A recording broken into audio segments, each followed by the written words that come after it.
2 September, medewerkers van God in die huiskring. Ware sendingwerk begin tuis. En hulle was albei regverdig voor God, en het in al die gebooie en regte van die Here onberispelik gewandel. Lukas 1 vers 6. Wanneer 'n verhouding met Christus aangegaan word, is die hernuide mens net besig om na sy aangewese verhouding met God terug te keer. Sy eerste plig is teenoor sy kinders en sy naaste familielede.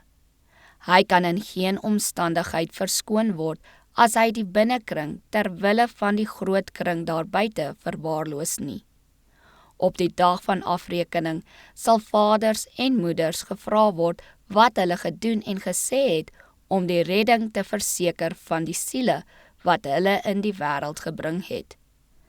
Het hulle lammetjies verwaarloos en hulle in die hande van vreemdelinge oorgelaat? Al die goeie dade wat aan ander bewys is, delg nie u skuld teenoor God vir u kinders nie. Die geestelike welsyn van u gesin kom eerste. Deur die gemoedere van haar kinders reg op te voed en te vorm, verrig die moeder die grootste sendingstaak wat ooit aan sterwelinge toevertrou is. As u die plig opneem, wat naaste aan u hand lê, sal God u seën en u gebede verhoor. Te veel mense doen buite sendingswerk, terwyl hulle versuim om hul eie huisgesinne te bearbei, wat weens verwaarlosing te gronde gaan.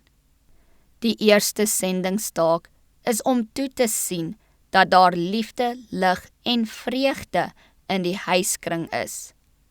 Laat ons nie na een of ander groot magtigheids- of sendingtaak reik, voordat ons eers ons plig tuis gedoen het nie. Elke oggend moet ons dink, wat 'n vriendelike daad kan ek vandag verrig? Wat 'n tere woord kan ek spreek? Vriendelike woorde tuis is salig soos sonlig. Die man het dit nodig, die vrou het dit nodig, die kinders het dit nodig. Dit moet die verlange van elke hart wees om soveel moontlik van die hemel hier benede te skep.